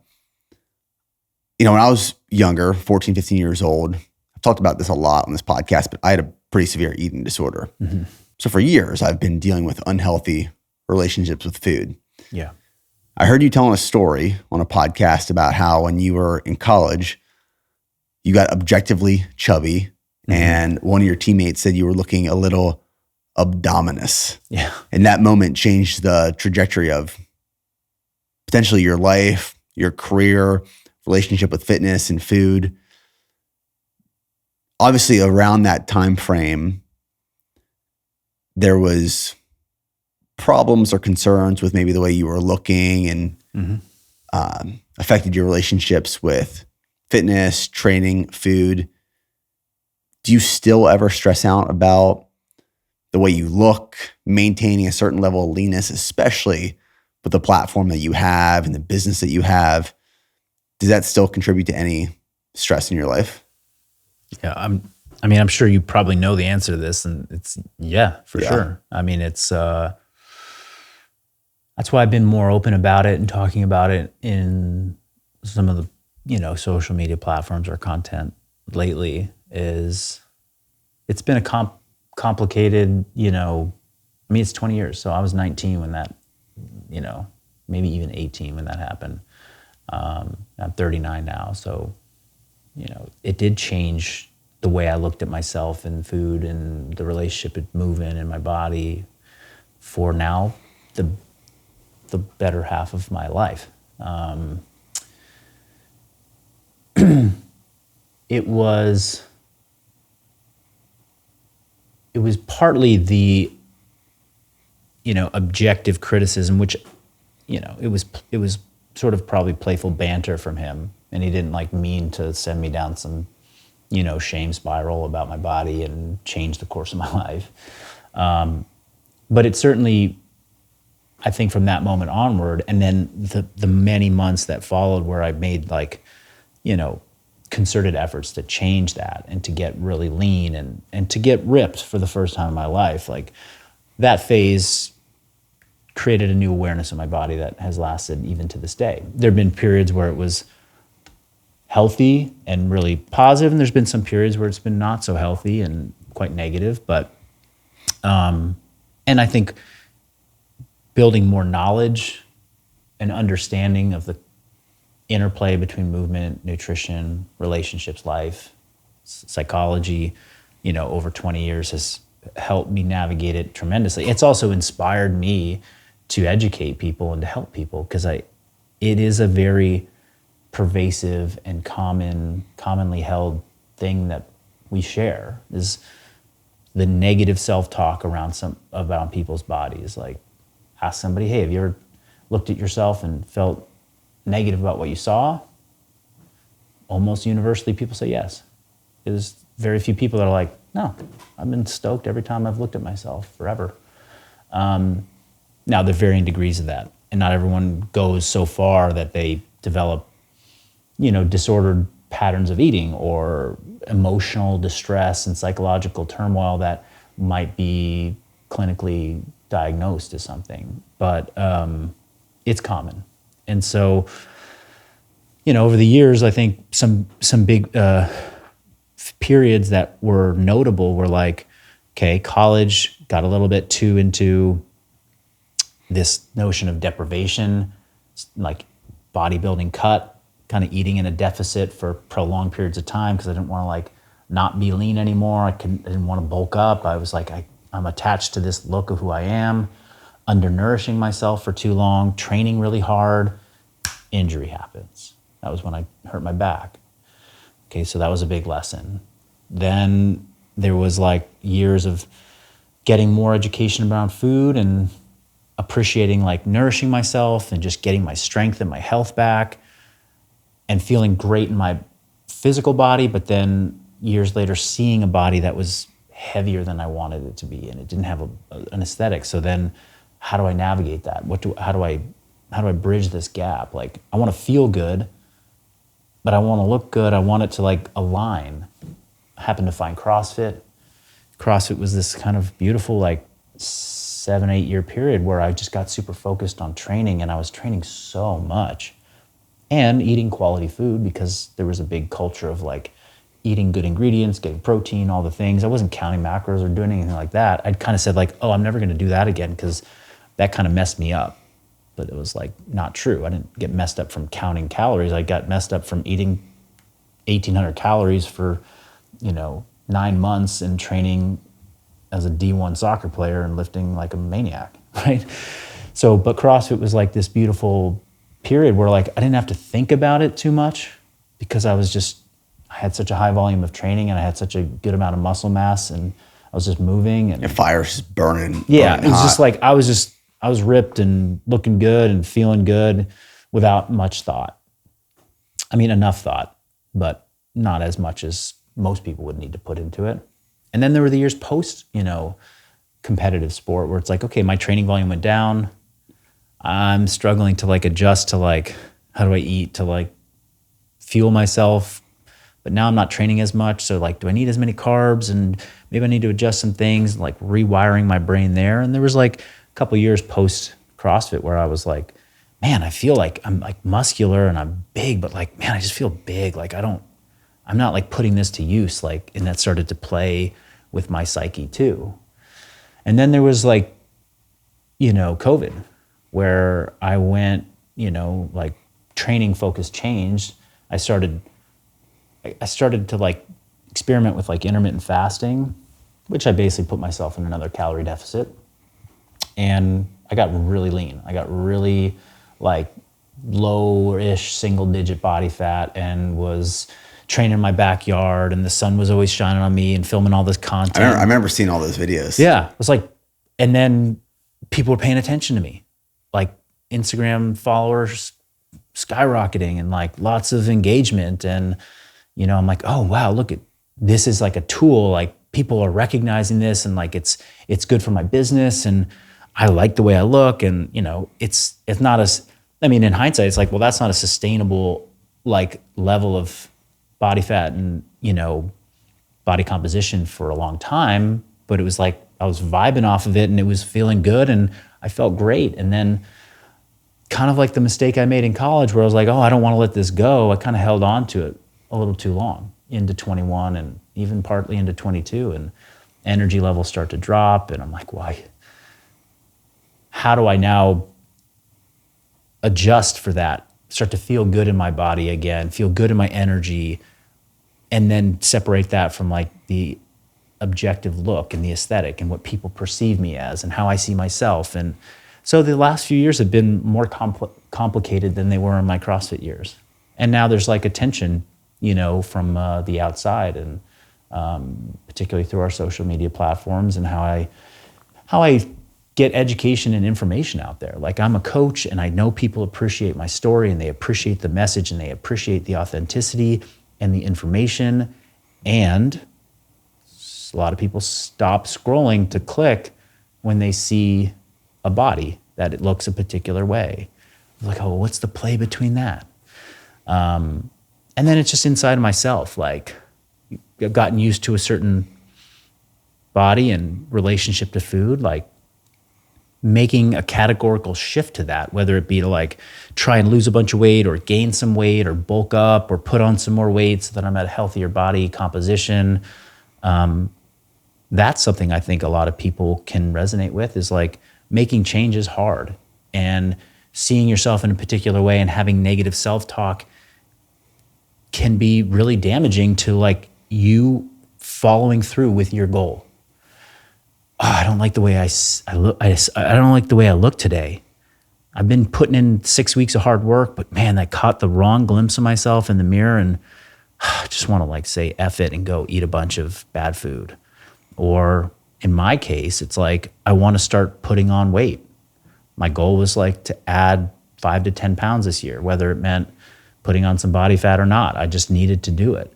And 5 pounds into it, oh man, I don't like what I'm seeing. I'm feeling kind of puffy. I'm just going to go back and start eating less and cut. Like I want to just turn it around, right? But like, no, I know that going that way isn't what I want. That doesn't feel good. Like that was, I don't want to go backwards. I want to stick to this. And that's been a big lesson for me and how I'm taking my personal experience and applying it to coaching and to the message. It's like, that is something a lot of people share is you stay committed on a path to, I want to do this thing. This is where I want to be. I have this vision.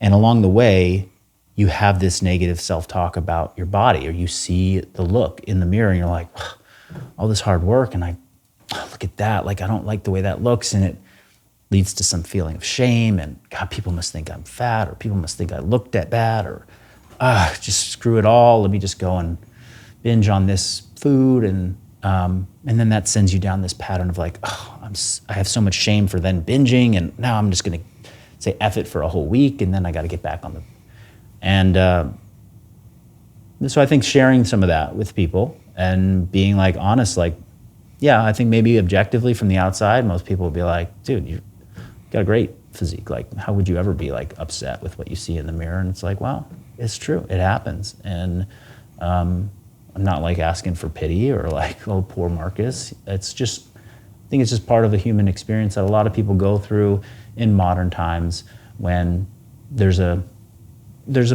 perception that like we have to look a particular way, and if we look this way, it means something about who we are, and then people are judging us, and it's so complex. Yeah, I think it's really important. I appreciate you sharing all of that. One of the reasons I love sharing my experience with a past eating disorder and unhealthy relationships with food, it goes back to the way you navigate stress. One, it's acknowledgement, recognizing that, hey, being aware, this is what's happening in my life right now. This is a problem. And then reframing, well, how should I be looking at food and my body and that relationship and my training and the way I feel and fuel? Because I've met so many people in the fitness space, whether they have built a platform or a business around that passion in their life, or they just do it because they enjoy it. There's a lot of people who have unhealthy relationships with food, and I don't think it's going away. I think it's only getting wilder, and something I'm very conscious of, especially as I'm raising kids, and my first was a daughter. Yeah. So I think about that frequently. But I think it's, like you said, one, having the awareness that, hey, I have this relationship with the way I look, or I have this unhealthy relationship with food, and then reframing potentially the way you view it or you approach it. But you have to be aware, because so many people have this problem, and like they even try to convince themselves that it's not a problem. Yeah. So somebody said something to me yesterday that really, and this is maybe a message to people in the industry who are coaching, or, they're basically in a position to guide other people in fitness and health and fitness.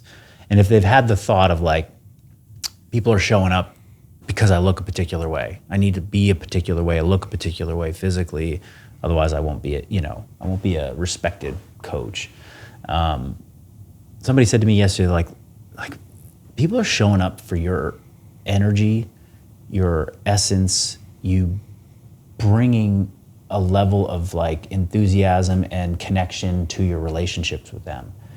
They're not showing up because you got a sick body. Like, that might have got their attention, but now the thing that matters is how well do you show up for them?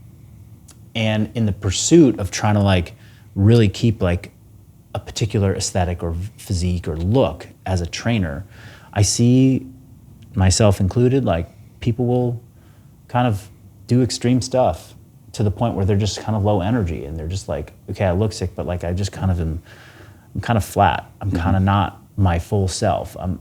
Or they could be training so hard because they think I need to train so hard to be a respected coach, and they're so exhausted when they're done training that they're not showing up fully. They feel like compelled to like do more and more and more. And it was like, if the approach that you have and the relationship you have with food and with training is zapping your energy so much that you can't bring the energy to your clients, like, then how important is that? Like, how good is that for anyone? You're not giving them the thing that they need from you, which is your full energetic like self.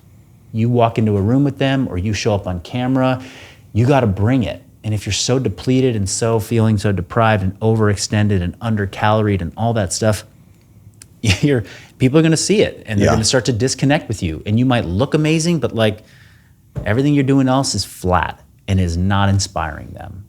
And when I heard that, it's like, one, I was like, yeah, I've known that, but like to have someone articulate that, to be like, yeah, like the goal with this whole thing is to bring my best self. Well, for me, like I want to show up and feel like my best self each day, because it's my life, it's my experience. Like at the end of the day, it's like we got one shot at this thing. Like, why spend any significant period of time in your life feeling crappy, feeling low energy, and feeling deprived and depleted? Two, then it's like your inner circle of people. Like, I want to show up great for my kids and my wife and my close friends. Like, I want to be there for them. And if I'm feeling depleted and I'm low energy and it's time to pick them up from school and we're supposed to play, like, and I'm just like, girls, like, I don't feel like doing the thing. Like, is that the legacy that you want, like, to have with them? Or is that what you want them talking about, years from now? Like, my dad was always like really tired. He didn't want to, like, he was like busy running, but then when it came time to play, like, didn't want to play with us. Like, whew, that's hard. That's heavy. Yeah, I've seen it in this hybrid culture that's building. It was probably the same thing in like the CrossFit culture growing up, but it's like this, you have to one up everyone else. Yeah. So yeah, I love this hybrid culture because it's the combination of running and strength training. Occasionally, we'll go out and do these big efforts, a marathon, ultra marathon. It's not an every weekend type thing. I think some people still think that I'm running 100 miles like every Saturday and training all day, every day. Yeah.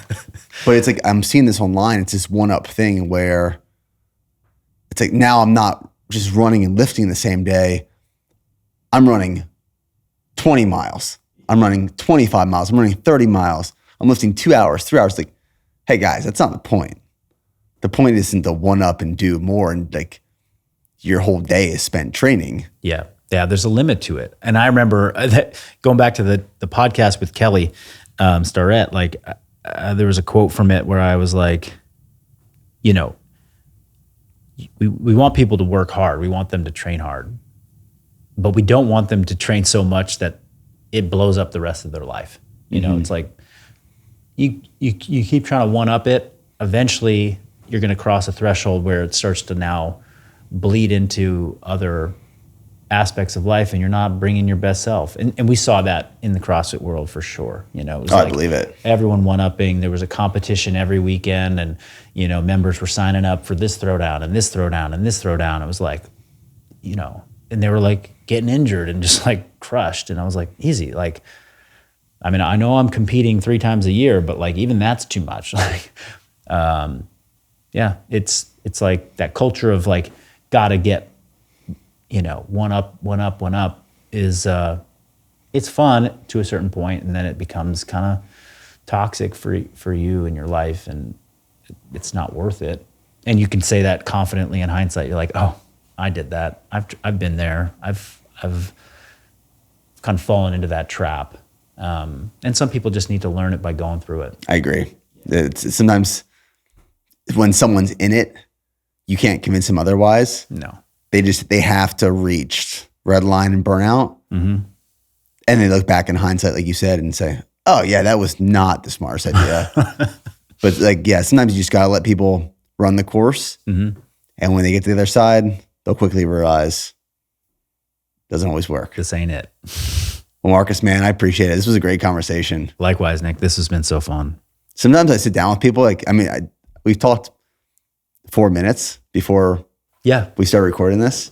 And sometimes I feel like I've known you for quite a long time. We just like jump right into a great conversation. So I appreciate you, man, and everything you're putting out there, your message, everything around not only functional bodybuilding, but now learning more about you through this conversation, just the way you approach your family and business and life overall and navigating these life transitions. I think a lot of people can take a lot of different things away from it that will have massive benefits in their life. So all good stuff, man. I appreciate you. Yeah, I appreciate you too. Thank you for saying those kind words, and the feeling's totally mutual. I have admired what you're doing from the outside, and I see the impact that you're having on a lot of people, and the platform that you're creating here to share the message of a lot of great creators and influential people. And I'm super honored to be a part of it. So,